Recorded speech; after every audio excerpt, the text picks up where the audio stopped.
Imagine a time when a video game wasn't even called that. In the 1950s and 60s, researchers wired up bulky machines for experiments, not future entertainment. You might picture a blinking dot on a screen, simple, almost meaningless, but that dot was the first spark that grew into the 3D worlds you explore today. How did crude lines and pixels turn into entire universes of depth and motion? This is the hero's journey of gaming tech, starting with the smallest spark of light. And the moment that flipped 3D from a toy to a standard, it came from arcades, and not the ones you expect. Blocky beginnings. Blocky beginnings meant the move into 3D didn't start with lifelike scenes. It began with wireframe or vector graphics. Images made of thin beams of light that traced outlines instead of filling shapes. To modern eyes, they resembled skeletal sketches, but in the late 1970s, they looked like the future. Step into an arcade then, and you might catch games such as Battlezone or Tempest running on those line-based displays. Spaceships and landscapes were nothing more than glowing grids, yet they hinted at a new way to play. On these vector displays, every object was defined by straight lines. A road became two lines narrowing toward the horizon. A tank or fighter looked like polygons without surfaces. It was like watching a blueprint animate. You saw shape and motion, but not the world. The suggestion of depth was there, but everything still felt hollow. This stood in sharp contrast to the colorful sprites players were used to. Bright 2D characters carried personality because pixels and color gave them form. Wireframes demanded imagination. You had to interpret what you were seeing, and sometimes it slipped into feeling more like a science experiment than a game. The limits came directly from the hardware. The circuits were simple, memory was scarce, and displays could only manage a single color. No textures, no shading, just beams tracing outlines one at a time. Designers couldn't craft a skyline full of lights or a fighter jet with detail. They had to make do with a few shapes that might stand in for entire worlds. For players, the result was striking but thin. Still, there was something compelling. Unlike flat 2D spaces, these games let you move into the screen, not just across it. Depth was new. It suggested space to explore, even if the details weren't there. For a moment, the novelty held attention in the arcade, and people lined up to try, but without the immediate clarity of 2D, interest often faded fast. Developers noticed the problem.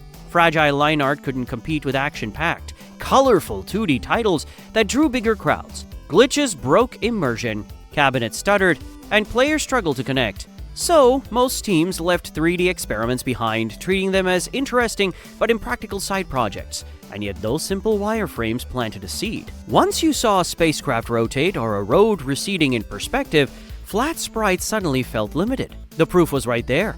Even crude lines could suggest another dimension. It meant the door to something larger had been cracked open. What happened next was less about flourish and more about persistence. These early sketches didn't take over arcades, but they proved 3D could exist at all. Developers carried that knowledge forward, waiting for the technology to catch up. Even if the first attempts looked ghostly, the idea itself was too powerful to ignore. It felt experimental. What made developers keep trying? That's where the real struggle begins. The struggle for depth. Here's the thing, crossing from colorful 2D sprites into full 3D almost broke the medium before it began. Hardware in the late 80s and early 90s gained speed, but rendering real-time 3D required constant arithmetic, especially floating point math that most consoles weren't built to handle. Memory was still tight, and systems struggled under the weight of drawing polygons on the fly. On paper, the future looked close. In practice, the machines and the games often felt short. Arcade cabinets promised thrilling 3D racing, but the screen told another story.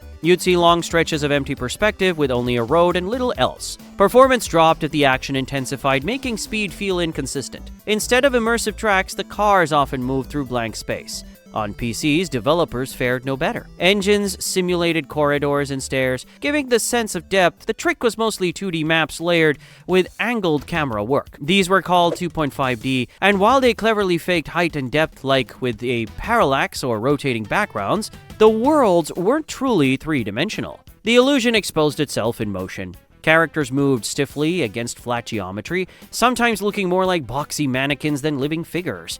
Turning the camera often revealed the seams, clipping walls, missing frames, or sprites suddenly facing the wrong way. Playing felt more like fighting the engine than exploring a world. Programmers weren't working with pre-made tools yet. They had to invent formulas to scale tiles, so a floor looked farther away when it shrank toward the horizon. Lighting was a bigger obstacle. Real shading would slow everything to a crawl. So many games painted shadows by hand or simply dimmed entire areas to suggest depth. Every frame came at a cost. The more polygons you added, the more likely it was the system would grind. The technical strain spilled into gameplay. Invisible walls, camera glitches, or sudden flickers could break immersion in seconds. Compared to polished 2D titles, which ran smoothly with crisp controls, early 3D felt like a gamble. If a game stuttered mid-action, the promise of depth didn't feel worth the trade. That tension hung over the whole industry. Was it better to stay with proven 2D, or risk pushing forward into unstable 3D? Still, developers didn't quit. The reward was clear. Mastering 3D meant unlocking a style of play no 2D trick could match. Arcades became the first to prove it could work. Games like Virtua Racing and Virtua Fighter showed that dedicated hardware could power real-time polygonal action at a scale home machines couldn't achieve yet. Their blocky characters weren't pretty, but they moved through actual 3D arenas, and that difference turned heads. On PC, studios like ID Software pushed from Wolfenstein's 3D 2.5D tricks into Doom's faster, smoother engine, and eventually Quake's genuine real-time 3D. Each step involved headaches, better rendering, sharper perspective, which showed that progress was possible if hardware and software evolved together. This persistence changed the mood. What began as glitchy and frustrating soon carried flashes of promise. Watching polygons animate convincingly, even at low detail, convinced audiences that 3D wasn't just a passing experiment. It could be the future. Arcade breakthroughs proved the point. The challenge now was moving that power into everyday living rooms where most players actually lived. And what happened next is one of those turns feels almost unlikely when you look back. The mid-90s set the stage for a war between consoles, and from it, an unexpected new champion of 3D would rise. The console hero rises. The console market of the mid-90s was messy and uncertain. Each company promised a bold future with words like polygon engine and cinematic experience, but the reality was far less stable. Hardware was expensive, difficult to develop for, and still stretched to its limits by the demands of real-time 3D. No one could say for sure which format or strategy would actually last at home. Nintendo leaned on what had worked before: cartridges. They loaded instantly and cut down on piracy, but they were expensive to manufacture and carried far less storage. Fitting modern 3D models, music, and long cutscenes into a single cartridge meant constant compromises. Sega, with its arcade expertise, tried to translate that power into home consoles. The result was impressive but costly hardware, notorious for being difficult to program. Both companies had strong reputations, yet neither solution gave developers much freedom to take full advantage of 3D. Sony's entry at first seemed almost out of place. Known for electronics, not games, few expected them to change the landscape. But their engineers had been watching. The surprise popularity of polygon-based arcade titles like Virtua Fighter and Virtua Racing had proven there was a real appetite for 3D experiences. And Sony designed their console with that focus in mind. The core difference wasn't just technical specs. It was choosing the CD-ROM as the standard. That choice opened the door wide. A CD held hundreds of megabytes compared to the tight limits of cartridges, and it was cheaper to produce. For developers, this meant real orchestral sound, pre-rendered full-motion video, larger textures, and room for entire 3D environments. Unlike rivals, Sony gave creators breathing space instead of forcing them to shave every idea down. You can see the impact in one landmark title, Final Fantasy VII. The shift from cartridge to disc made that game possible on PlayStation. With CDs, Square could blend 3D character models with cinematic FMV sequences, layer on sweeping music, and stage battles on a grand scale. That leap wasn't just technical. It made the game feel like a genuine cinematic event, the sort of experience players remembered for decades. Developers also found something else. Sony's tools were straightforward compared to the rival systems. For third-party teams, that difference mattered. A friendly development process plus ample storage meant studios large and small could bring their ideas to market without constantly running into roadblocks. And once more, games moved toward one platform. Momentum built quickly.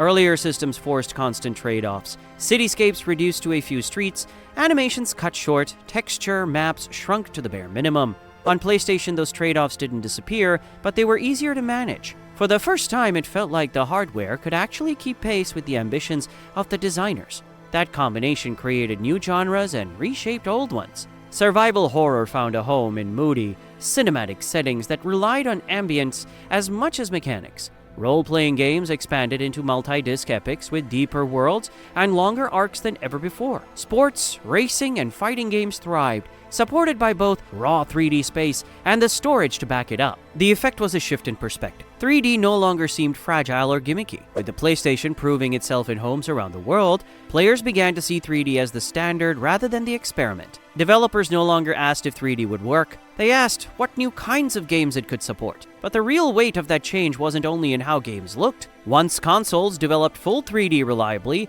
another challenge followed close behind: how to actually tell stories in these new spaces. It was one thing to build depth in polygons, it was another to guide players through them in ways that felt alive. From worlds to stories. You might expect the big leap of 3D to be measured in polygons and textures, but its impact went deeper. It rewrote how games told stories. In the 2D era, narratives lived in text boxes and still images. Dialogue scrolled across the screen, key moments were broken up with short scripted scenes, and between those points you went right back to gameplay. It was efficient but limited. Characters rarely had expressions worth noting, and worlds couldn't hold much more than what was directly placed in front of you. Imagination filled the blanks. When games moved into 3D, suddenly the delivery of story became a problem. A game could place you inside a space, rotate a camera, and stage events in ways that had never been possible before. But this raised a new question. Should the camera let you stay in control, or should it lock you down into something directed like a film? Early experiments didn't have a rulebook,